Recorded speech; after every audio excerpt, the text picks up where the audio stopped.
ये क्वेश्चन है define law of increasing return. ये सफ़ा नंबर है इसका 173, ये सफ़ा है इसका। तो इसमें ये सवाल है, इसकी डेफिनेशन है कि टेबल और डायग्राम से वजाहत करें। When more and more units of variable factor, variable कहते हैं तब्दील होने वाले। अब तब्दील होने वाले हैं, मजदूर हैं या सरमाया है, इसके अलावा तो नहीं होता।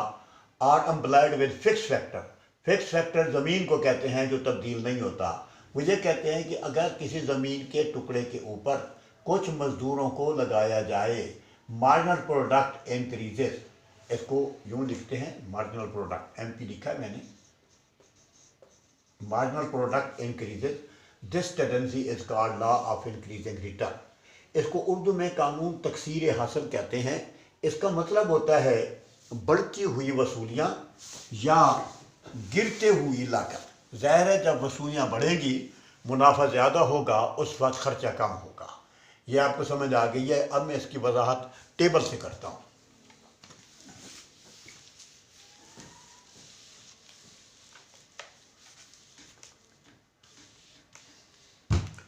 ये टेबल है, यहाँ लिखेंगे लैंड, ये फिक्स फैक्टर है, ये है लेबर, ये वेरिएबल है। उसके बाद ये है मार्जिनल प्रोडक्ट और ये है टोटल प्रोडक्ट। इसको हम ज़ाहिर करते हैं। इसमें 10 एकड़ अराजी है जो तब्दील नहीं होती, ये। उसके बाद ये एक मजदूर, दूसरा, तीसरा, चौथा और पांचवा, 5 मजदूर लगाता है। पहले मजदूर की मुख्ततिम पैदावार, जिसको मार्जिनल प्रोडक्ट कहते हैं, वो 100 यूनिट है। दूसरे की 150 यूनिट है, तीसरे की 200 है, चौथे की 250 है, पाँचवें की 300 है। अगर हम इसकी कम्युलेटिव फ्रीक्वेंसी निकालें, वो टोटल प्रोडक्ट में होगी। ये 100 होगा, इसमें 150 जमा करें, 250 होगा, फिर 450 होगा, फिर ये 700 होगा और टोटल प्रोडक्ट 1000 होगी। तो ये इसकी मैं आगे इसकी वजाहत लिख देता हूँ। This table shows that as the labor is increasing, marginal product is also increasing. This tendency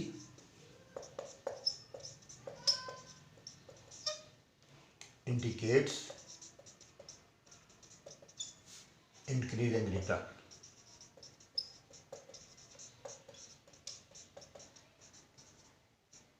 दो मिनट तक आप इसको देखें, इसमें कोई तब्दीली ना आए, ताकि मैं इसको ज़रा अच्छी तरह समझा लूँ। फिर मैं इसको भी कागज़ की डायग्राम बनाऊंगा। पहले है जी लैंड, ये ज़मीन होती है, ये फिक्स होती है। 10 एकड़ अराज़ी हमने शो की है जो तब्दील नहीं होती। उसके ऊपर मजदूर लगाए जाते हैं 5, 1 2 3 4 5। मार्जिनल प्रोडक्ट जो है पहले 100 है, दूसरे की 150 है, तीसरे की 200 है, चौथे की 250 है, पाँचवें की 300 है।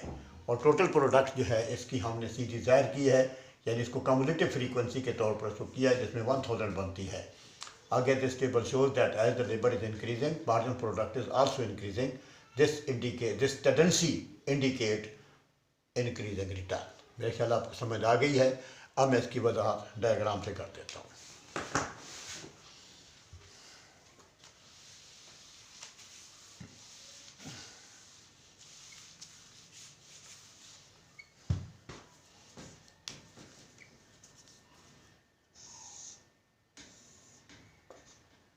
यहाँ लेबर होगी और यहाँ मार्जिनल प्रोडक्ट होगी, वो वाई के ऊपर, और उसके ऊपर लिखेंगे यहाँ 50, 100, 150, 200, 250 और ये 300। मजदूर होंगे 1 2 3 4 5 और ये 5। अब पहले मजदूर की जो मार्जिनल प्रोडक्ट है वो 100 है। इसको हम इस तरह ज़ाहिर करेंगे ताकि डायग्राम खूबसूरत बन जाए।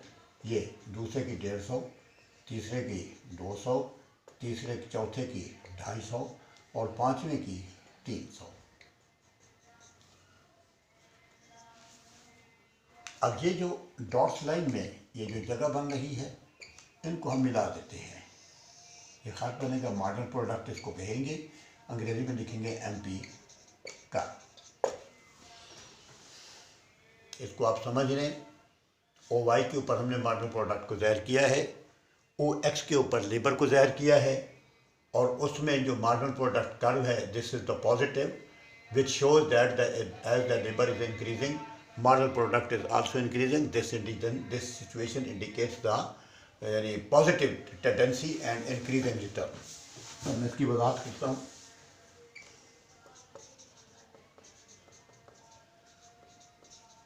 This diagram shows that MP is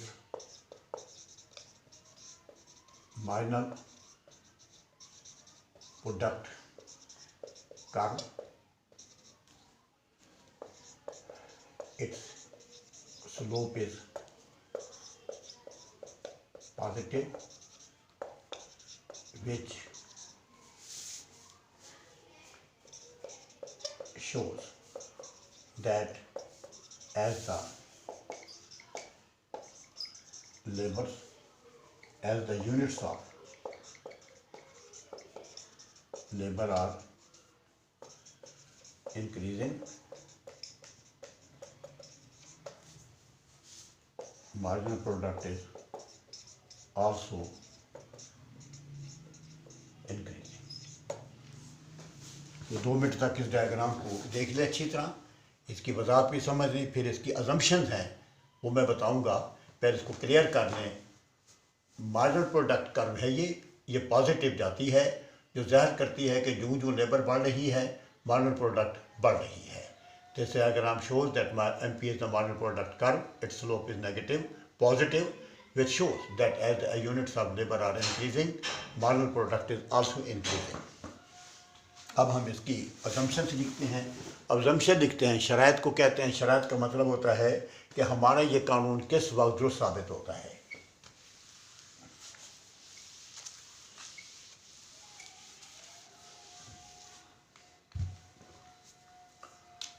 ये है असम्पशन।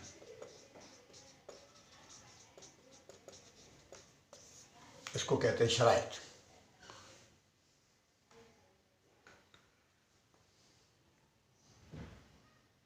इसकी पहली शर्त ये है, number 1, there is a scope in the improvement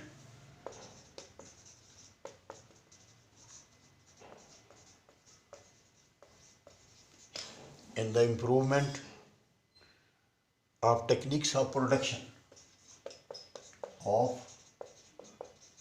technique of production। Number 2 ये है, at least one factor of production is assumed to be considered। at least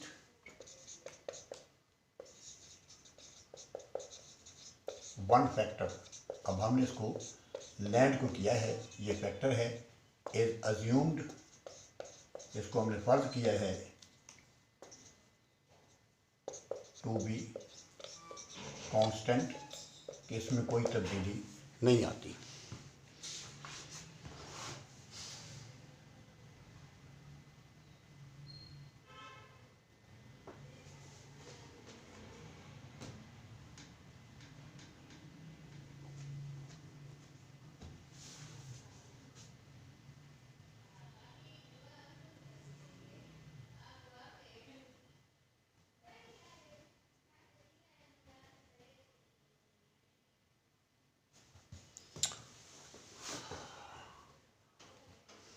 अब हम इसकी एप्लीकेशन लिखते हैं कि ये कानून कहाँ कहाँ पर एप्लीकेबल होता है। ये आखिरी पॉइंट होगा इन 2 अजम्पशन के बाद। अब हम लिखते हैं, आखिरी पॉइंट है, इसको हम लिखते हैं इसको application of law.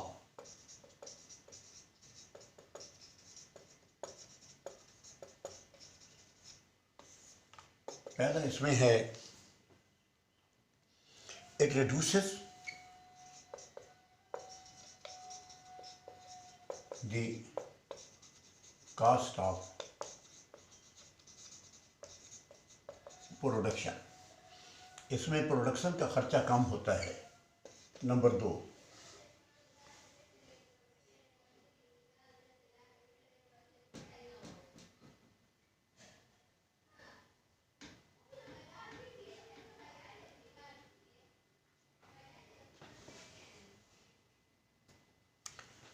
it is applicable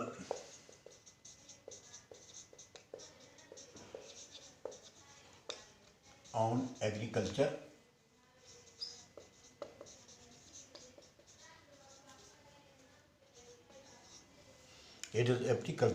applicable on agriculture,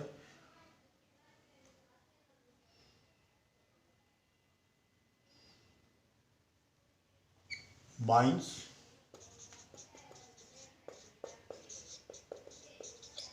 fisheries, etc.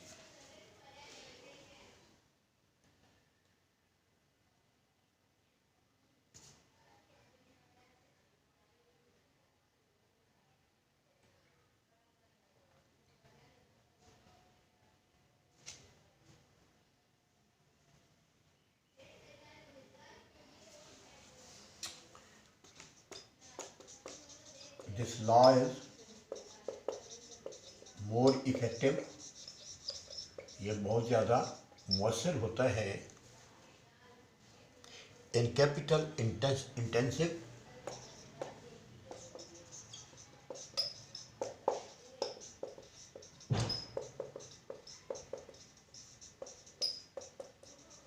Industries. बस ये 3 का नहीं, एप्लीकेशन ऑफ लॉ ये काफ़ी हैं। तो इसका मतलब यही होता है कि कहाँ होता है, it reduces the cost of production, इसमें कास्ट ऑफ प्रोडक्शन काम आते हैं। It is applicable on agriculture, mines, fisheries, etc. This law is more effective in the capital intensive industries. Capital intensive industry कहते हैं जिसमें सरमाया बहुत ज़्यादा दरकार होता है, उसमें इसको क्लियर किया जाता है। तो ये है लॉ ऑफ इंक्रीजिंग रिटर्न।